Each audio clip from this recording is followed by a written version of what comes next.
Ever since I was a cringy 12-year-old, all I wanted to be was a full-time YouTuber. I loved creating videos and sharing my thoughts and experiences with the world, and more than anything, I loved connecting with communities online. I found so much fulfillment in connecting with other people who shared my interests when, my friends in my small town that I grew up in didn't necessarily. Even though I always dreamed of making this my job, I never really felt like it was possible until it happened. And today I wanted to tell you the story of how I made it happen. How I created my own dream job in hopes that it will inspire you or give you some advice on your own creator journey. The first thing you need to know about how I created my own dream job is that I followed my creativity, not a specific career. As a teen in high school, if you would have asked me what I wanted to be when I grew up, I probably would have said journalist or graphic designer, or in my later years, a writer for TV. Deep down, let's be honest, I always knew that I wanted to be a YouTuber. I was a big fan of YouTubers and I loved the idea of doing that as a job, but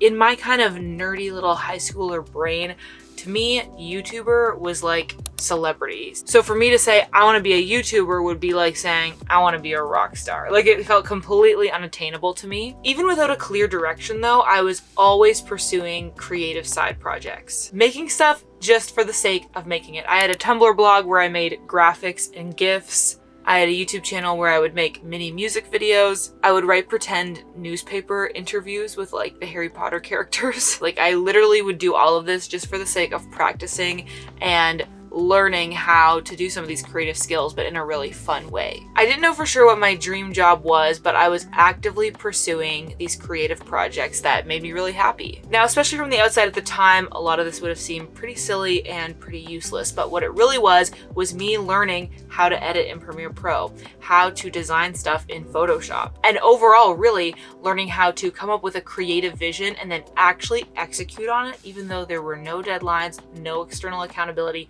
nobody asking me to do it. And I think really all of those hobbies had that in common. Even though I wasn't necessarily going down the steps of a particular career, I was learning how to be creative and how to do self-directed projects completely from just intrinsic motivation. And I think those are high key important if you want to be a creative entrepreneur. Okay, now y'all, we've been in the van in like the middle of nowhere for several weeks now, and we're finally in a city where your girl can get an oat milk latte, so let's go do that, but we'll keep talking. So as I started pursuing these creative side projects just for the joy of it, my dream job started becoming more clear to me, and I started actively seeking out opportunities to make it happen. Because with being a YouTuber, obviously it takes a lot of time to build up an audience, build up a catalog of content, and then start monetizing that content through brand deals and all kinds of other means. So I knew that I was gonna have to find something to do in the meantime as I was working on building that up for myself. And I realized that I would be able to use the skills that I had gained from all of these creative side projects and through running my YouTube channel, and I could actually put those skills to use for other people and get paid to do that. So I put my YouTuber skills to work for other people and businesses wherever I could. I filmed wedding videos, I filmed corporate training videos, I filmed home tours for real estate agents, and really did whatever digital marketing stuff local businesses needed just so I could find jobs. Honestly, none of this was my dream job. I didn't dream of filming real estate tour videos, but I knew that it was something that I could do to generate an income in the meantime and continue to hone my creative skills while I was working on my actual dream of building an audience. So even though those gigs weren't my dream job by any means, they were a way for me to make income while I continued to improve the skills that were important to my dream job. And I think that's so crucial. Like, if you can basically get paid to practice doing your creative thing that you want to do, that's ideal. Because here's the thing, my alternative situation was to get like a full-time job in marketing, which I was seriously considering at the time. But I knew that even though obviously that would provide me stability in terms of income, I would have much less flexibility to continue to pursue my YouTube channel. I mean, sure, I would have continued doing it in the mornings and evenings and weekends like I was when I was a full-time student, but I knew I wouldn't be able to make as quick of progress as if I had time during the work days. to focus on YouTube. Sometimes I think people can get too laser focused on their dream job to the point where they forego all other opportunities. They're like, no, that's not good enough for me. I have to do this exact thing that I really want to do. And they end up losing these opportunities for continued growth in terms of their skills and actually earning an income while they're working towards those skills. So I really think if you want to build your own creative career from the ground up, you can't ignore those opportunities that could help you do that, even if they seem like not so ideal. Like I was saying, I never really wanted to do real estate tour videos. It's not like that was my dream, but I knew it was something that I could do with my camera and my editing software that would help me make money. And so that was a stepping stone for me. Once I was able to grow my audience alongside of all those other creative gigs I was doing, eventually it got to the point where I was able to stop doing those less than dream jobs and focus entirely on what I really love doing, which is making content. But I really don't think I would have been able to get to that point if I had not taken all those smaller opportunities along the way. So don't hold yourself back by setting way too high of a standard for like, I'll only do gigs or jobs or projects if they are absolutely perfect, if it's the exact kind of creative work I want to be doing, because you never know how some of those more beginner, less than desirable maybe opportunities can help you take the stepping stones needed to get to that dream job. So once I discovered I was able to generate an income while building my creative skills and using my creative skills, the next important stage in my journey was diversifying my income streams, finding more of those ways that I could make money. And I think that's super essential for anyone who is trying to build a career as a freelancer or building some kind of creative business. You might start off with one product or service, and then you can slowly add to your offerings just to stabilize your income a little bit, to give yourself more opportunities for income generation. For me, that included a lot of client services, which I started off doing a whole bunch of different things and then eventually actually narrowed it down and then expanded again. But all of my client services are now handled by my agency, Creatorly Media, which is run by my team.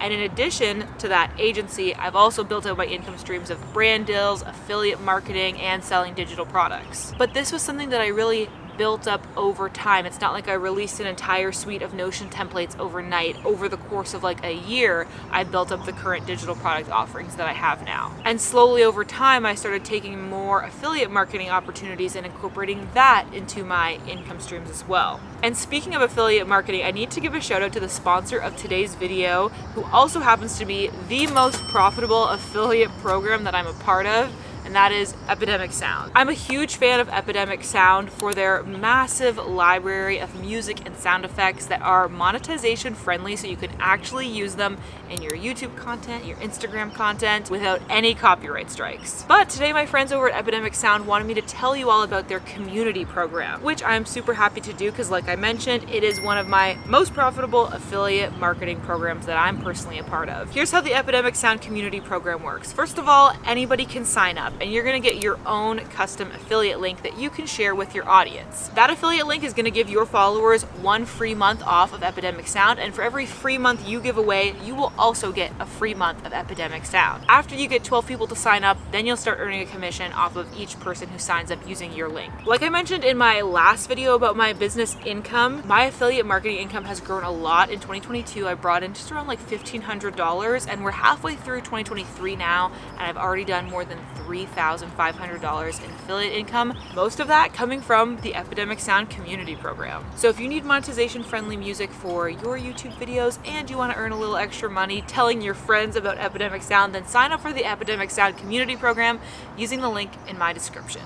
Look, the main point that I'm trying to make here is if you want to build a creative career like mine, you're going to need multiple different streams of income. Because at the end of the day, all of these income streams are going to be quite variable. And if you want to build an income that you can actually live on, you're going to want to have a variety of them so that it can balance out and you can see that consistent income month over month. And that's really what I was able to build up over the last 3 or so years. But that didn't happen by accident. All of this was able to come together because of one really key factor. I was always really freaking consistent. I have been making weekly videos for this channel without hardly ever missing a week since 2018. And before that, in the years leading up to it, I went through phases of sometimes posting 5 videos a week, sometimes posting 2 videos a week, and sometimes not posting at all. But the main thing is, I never gave up. And once I finally got serious about making this my job after I graduated, I went full send into having a consistent posting schedule. Even when I didn't feel like it, even when I felt discouraged, even when my last video was a 10 out of 10, I pushed through and posted that next video. Even at my lowest points, I stayed loyal to my past self's dream, which was to grow on YouTube. So I kept taking the actions that I knew were required to execute on that. And when I came out of the fog of those difficult times, I realized it was still my current self's dream too. Honest to God, I have always felt like I am not that talented. I am not the most skilled person in the world. I am literally just brute force trying to beat myself into the career that I want through consistency, through practice, and through just trying. But for real though, I think that is actually the skill that I have. Unbelievable persistence, even when there's no logical sign that one should continue being persistent. That's my talent. I started this channel in 2011, and in 2018 I had about 2,500 subscribers, and that's when I was like, I'm gonna make this my damn job. Any reasonable person probably would have quit by then. But the fact that I continued through all of that time is really what I'm most proud of when I think about how I've grown this career for myself. So if you want to create a creative career like this for yourself, these are my 3 biggest pieces of advice. Follow a feeling, not a job title. Try out a bunch of different stuff and see what really lights you up. Let yourself experiment and see how it feels. Following what you just genuinely love doing is going to give you the longevity that you need to keep pursuing this, rather than just hyper focusing on one specific career or job title. Take all the opportunities, even the ones that seem like they might not be beneficial to you at the time, because you never know what might help you take that next step. And even if an opportunity doesn't help you with the next step in your career, most likely you'll learn something from it. Finally, be consistent. Most likely, this will take freaking forever, and the best things do take time. If this was inspiring or helpful to you and you made it to this point in the video, I want to hear from you, so drop a hey in the comments so we can have a chat. Let me know, what is your dream job? What kind of creative career are you trying to build? And if you want to know what a day in the life of this type of career looks like, you can watch this vlog that I posted last week to show you how I try my best to stay productive and take care of my mental health. As always, thank you so much for watching. I hope you're having adventures and following your dreams, and I'll catch you in the next video. Bye!